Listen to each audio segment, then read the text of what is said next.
Welcome to our channel educare with DL. প্রিয় D.El.Ed ছাত্রছাত্রী, 2022-24 সেশনের ডিএলএডের যারা প্রথম বর্ষের ফাইনাল পরীক্ষা দিয়েছিলে তাদের রেজাল্ট তো প্রকাশিত হয়েছে।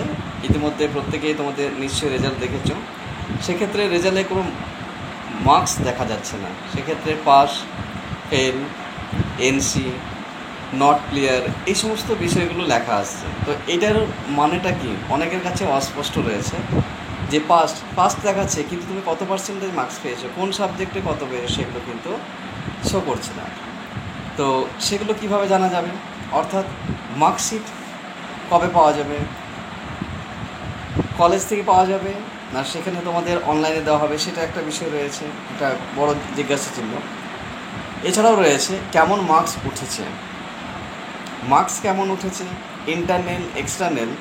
এবং আরেকটা গুরুত্বপূর্ণ প্রশ্ন তোমাদের কাছে থাকছে, সেটা হচ্ছে যে 2022-24 সেশনের পার্ট 2 অর্থাৎ ফাইনাল এক্সাম কবে হবে। এই বিষয়টা নিয়েই তোমাদের আজকের গুরুত্বপূর্ণ এই আলোচনা। প্রথমে আমি যেটা বলবো যে 2022-24 সেশনের ডিএলএডের প্রথম বর্ষের ফাইনাল পরীক্ষার রেজাল্ট কিন্তু বেরিয়েছে। ইতিমধ্যে তোমরা অবশ্যই তোমাদের মার্কস, তোমাদের রেজাল্টটা দেখার চেষ্টা করেছো। সেখানে দেখছো পাস শো করছে, বা এনসি আসছে, বা সাপ্লি লেখা রয়েছে, বা ফেল রয়েছে। তো সেক্ষেত্রে মার্কশিটটা যদি না পাও তাহলে কিন্তু এটা ক্লিয়ার নয় যে কোন বিষয়ে ফেল, কেন ফেল, একাধিক প্রশ্ন হতে পারে। এনসি কেন, সাপ্লি কেন, আর যারা পাস দেখাচ্ছে তারা কত নম্বর পেয়েছো, কোন সাবজেক্টে কত পার্সেন্টেজ পেয়েছো। তার জন্য অবশ্যই কিন্তু মার্কশিটটা দরকার হাতে। তাই তোমাদের প্রত্যেককে বলবো যে নিজস্ব কলেজে কিন্তু খবর নাও, কলেজে মার্কশিট কিন্তু পাঠানো হয়েছে, বা ইদানিং অনেক কলেজে পাঠানো হচ্ছে। তোমরা তোমাদের নিজস্ব যে কলেজ রয়েছে সেই কলেজগুলোতে খবর নাও যে কবে থেকে মার্কশিট দেওয়া হবে। কলেজ থেকে তোমাদের মার্কশিট কিন্তু দেওয়া হবে। মার্কশিটটি পাওয়ার পর যখন মার্কশিটটা তোমরা পাবে, যারা পাস্ট লেখা আসছে তারা সেখানে পরিষ্কারভাবে দেখতে পাবে যে তোমাদের প্রত্যেকটা সাবজেক্ট মেনশন করা রয়েছে। ধরো CC01 চাইল্ড স্টাডিজ, সেক্ষেত্রে ইন্টারনাল মার্কস, ইন্টারনাল বলতে তোমাদের যে 30 মার্কসটা ছিল, সেই 30 মার্কসের মধ্যে তোমরা কত পেয়েছো, যেটাই তোমাদের কলেজ থেকে দিয়েছে সেই জায়গাটার নাম উল্লেখ করা আছে, নাম্বারটা। এবং তোমরা 70-এর মধ্যে যে রিটেন এক্সামটা দিয়েছো সেখানেই কত পেয়েছো। একই রকমভাবে language 1 Bangla, English, mathematics, EVS, P1 অর্থাৎ মাইক্রো টিচিং প্রি ইন্টার্নশিপ 50+50, সেখানে ইন্টারনাল কত পেয়েছো, এক্সটার্নাল কত পেয়েছো, সেখানে টোটালটা দেওয়া রয়েছে। এরপরে রয়েছে তোমাদের physical education and health education, drama, এটার উপরে তোমাদের 100 মার্কস ছিল, সেটা পুরোটাই তোমাদের ইন্টারনাল মার্কস, সেখানে কতটা রয়েছে। তো এই যে বিষয়টা তোমাদের বললাম, এই মার্কশিটটা যখনই হাতে পাবে অবশ্যই তোমরা কলেজের সঙ্গে যোগাযোগ করো, মার্কশিট কিন্তু দেওয়া হয়েছে।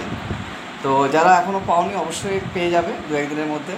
সেক্ষেত্রে মার্কশিটটা দেখলেই বুঝতে পারবে যে কোন সাবজেক্টে কত নাম্বার পেয়েছো। যদি পাস শো করছে তাহলে দেখবে প্রত্যেকটা সাবজেক্টেই কিন্তু অবশ্যই পাস মার্কস যেটা রয়েছে সেটা অবশ্যই পেয়েছো বলে পাস করেছো। কত পেয়েছো সেটা ইন্টারনাল 30-র মধ্যে কত, এক্সটার্নাল লেখা পরীক্ষা 70-এর মধ্যে কত।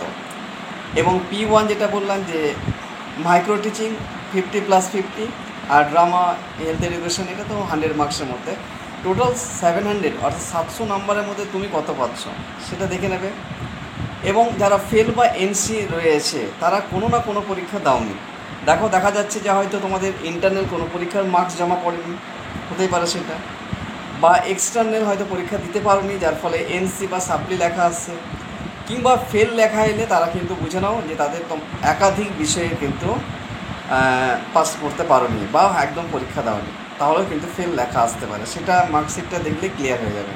অবশ্যই মার্কশিটটা দেখার পর যাদের এই বিষয়গুলো রয়েছে, প্রবলেম রয়েছে, বা পাস করেছো কত পার্সেন্টেজ নাম্বার পেয়েছো সেটাও কিন্তু অবশ্যই জানাবে। আর দ্বিতীয়ত হচ্ছে মার্কস ভালো আসছে, মার্কস ভালো রয়েছে, মার্কস কিন্তু ম্যাক্সিমাম আমরা দেখতে যদি পাই তাহলে 70-র মধ্যে অর্থাৎ 70 নাম্বার যেটা তোমরা পরীক্ষা দিয়েছো সেটা কিন্তু মোটামুটি 50+ নাম্বার থাকছে, 52, 55, 56, 60 পর্যন্ত নাম্বার আমরা দেখতে পাচ্ছি, 60+। তো নাম্বার ভালো আসছে, সেটার জন্য কোনো অসুবিধা নেই। এরপর ইন্টারনাল মার্কসটা তো ভালোই থাকবে, মার্কশিট হাতে পেলে বুঝতে পারবে সেটা। দ্বিতীয়ত হচ্ছে যে সেকেন্ড ইয়ারের একটা বড় প্রশ্ন তোমাদের, যে পার্ট 2 এর পরীক্ষা কখন হবে। আমি পার্ট 2 এর পরীক্ষা তোমাদের একেবারে প্রপার টাইমটা বলে দিচ্ছি, আগস্টের ফার্স্ট উইক। ডিএলএর 22-24 সেশনের পার্ট 2 এর পরীক্ষাটা হতে চলেছে আগস্টের ফার্স্ট উইক, একেবারেই আগস্টের ফার্স্ট উইকে হবে। তো আর বেশি সময় নেই, পড়াশুনো কিন্তু শুরু করো। আর আমি কয়েকটা দিনের মধ্যে তোমাদের সাজেস্টিভ প্রশ্ন কিন্তু খুব সহজে খুব শীঘ্রই নিয়ে আসছি। এবং তোমাদের আরেকটা গুরুত্বপূর্ণ বিষয় যেটা রয়েছে, পার্ট 2 এর যে বিষয়গুলো রয়েছে সেই বিষয়গুলো নিয়েও কিন্তু খুব শীঘ্রই ভিডিওতে আমি আসছি, যে পার্ট 2 এর কোন কোন বিষয়গুলো রয়েছে, পার্ট 2 এর সাজেস্টিভ প্রশ্ন নিয়ে আসবো। এবং পার্ট 2 এর আরেকটা যে গুরুত্বপূর্ণ বিষয় সেটা হচ্ছে কম্পিউটার, সেটা নিয়েও কিন্তু অনেকটা বিষয় তোমাদের অনেকটা বিষয় কল্পনা জল্পনার মধ্যে রয়েছে, সেই বিষয়গুলো আমি ক্লিয়ার করার চেষ্টা করবো। তো খুব শীঘ্রই দেখা হচ্ছে পরবর্তী ভিডিওতে। তো ভালো লাগলে অবশ্যই লাইক করো, বন্ধুদের মধ্যে শেয়ার করো, নতুন থাকলে অবশ্যই চ্যানেলটি সাবস্ক্রাইব করে পাশে থাকা বেল আইকনটি প্রেস করো, এবং প্রত্যেকটা গুরুত্বপূর্ণ তথ্য তোমাদের সামনে খুব শীঘ্রই তুলে ধরার চেষ্টা করছি।